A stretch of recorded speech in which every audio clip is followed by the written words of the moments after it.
এই মুহূর্তে আসলে আমাদের যে সিদ্ধান্ত ছিল পদত্যাগ করার, একটা প্রশ্ন ছিল যে আমি কেন পদত্যাগ করতেছি। স্পেসিফিকলি যদি আমি বলতে চাই যে আমি আসলে কেন পদত্যাগ করতেছি, আমার স্পেসিফিক উত্তরটা হবে যে আমি আওয়ামী ফ্যাসিবাদের বিরুদ্ধে যেই কারণে আন্দোলনে অংশগ্রহণ করেছিলাম, সেই একই ফ্যাসিবাদ, সেই একই বৈষম্য, সেই একই দুর্নীতি, সেই একই লোটপাট চাঁদাবাজি, সেই একই কাজকর্ম আমি বৈষম্যবিরোধী ছাত্র আন্দোলনের অন্য নেতাকর্মীর মধ্যেও দেখে যাচ্ছি। বিধায় আজকে আমি এই সিদ্ধান্তে উপনীত হয়েছি যে আমাকে অবশ্যই পদত্যাগ করতে হবে, আদারওয়াইজ আমি এতদিনে আমার যেই সম্মানটুকু অর্জন করেছি সেটুকু আসলে ধূলিসাৎ হয়ে যাবে।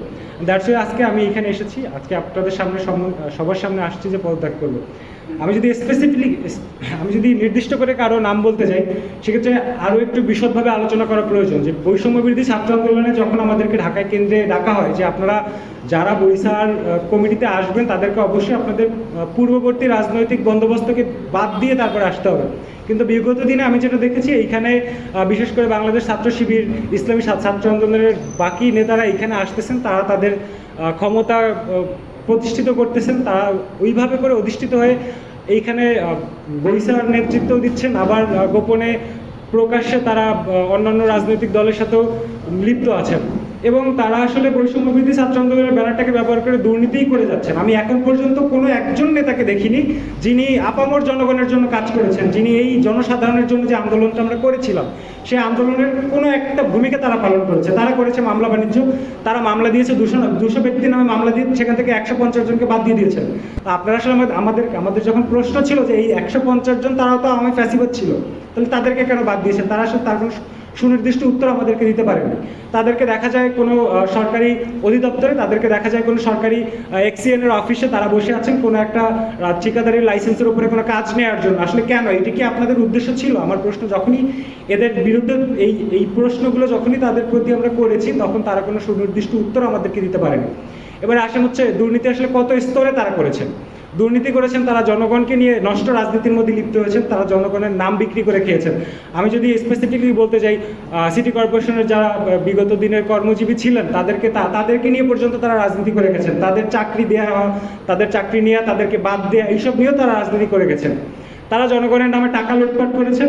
আমি যদি আরও নাম ধরে বলতে চাই, এরকম আপনি অনেককে পাবেন। একদম আমি আসলে একজন দুজনের নাম উল্লেখ করে এই লিস্টটাকে ছোট করতে চাই না। আমি পুরো বৈষম্যবিরোধী ছাত্র আন্দোলন বরিশাল মহানগর এবং জেলা শাখার যতগুলো ব্যক্তি আছে ম্যাক্সিমামই হচ্ছে এই করাপশনের সাথে জড়িত। তারা মামলা করতেছেন একজনের নামে, তারা আবার রাতের অন্ধকারে সেই মামলাগুলো থেকে নাম কেটে দিচ্ছেন।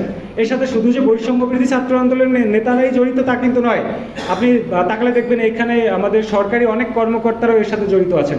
তাদের প্রণোদনায় তারা এই কাজগুলো করে যাচ্ছেন, তাদের সহযোগিতায় তারা এই কাজগুলো করে যাচ্ছেন। আপনি যদি আরও তাকান, আমাদের জুলাই অভ্যুত্থানের আগে, আসলে জুলাই অভ্যুত্থানটা তো পরে, আগে আমাদের ছিল বিপ্লব। আমরা আমাদের বিপ্লবে যেটা আমাদের ইচ্ছা ছিল বা আমাদের যে আকাঙ্ক্ষা ছিল, আমরা বাংলাদেশের জনগণের জন্য কোনো কল্যাণ তৈরি করব, বাংলাদেশের জনগণের সহযোগিতা করব, তাদের সাধারণ দৈনন্দিন জীবনটাকে আমরা একটু উন্নতির দিকে ধাবিত করব। আসলে 5 আগস্টের পরে সেই জিনিসটা কখনোই হয় নাই।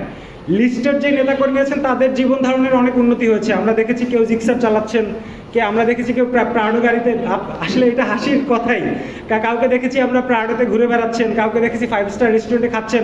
আমার প্রশ্ন হচ্ছে, ভাই আপনি একজন স্টুডেন্ট হয়ে আপনি আপনার বাবার টাকায় চলতেছেন, বরিশাল শহরের মতো একটা এক্সপেন্সিভ শহরে আসছেন, আমুয়া বেতাগি থেকে আইসা আপনি কিভাবে প্রাডো গাড়িতে চলেন, কিভাবে আপনি 5 স্টার রেস্টুরেন্টে ঘোরেন? আপনি আমাকে সেটা আপনি বলেন আমাকে। আমরা বরিশালের স্থানীয় ছেলে পান, আমরা জানি কোন রেস্টুরেন্টে খাইতে কয় টাকা লাগে, আমাদের কাছে সেই হিসেবটা আছে। আমরা এখনও আমাদের বাপদাদার ওই অঢেল সম্পত্তি থাকার পরেও আমরা পারি না ভাই অনেক কিছু করতে। কিন্তু আপনারা কেন পারেন? কিভাবে আসে টাকা পয়সা? আপনাদের কাছে প্রশ্ন করলে সেই প্রশ্নের কোনো সুনির্দিষ্ট উত্তর আপনারা আমাদেরকে কখনোই দিতে পারেন না। দল ঘোষণা হয়েছে, এনসিপি আসছে, আপনারা এখন পর্যন্ত এইটাই সুনির্দিষ্টভাবে বলেন না বৈষম্যবিরোধী ছাত্র আন্দোলন এবং বৈষম্যবিরোধী ছাত্র আন্দোলন এবং জাতীয় নাগরিক পার্টি দুইটা আলাদা দল।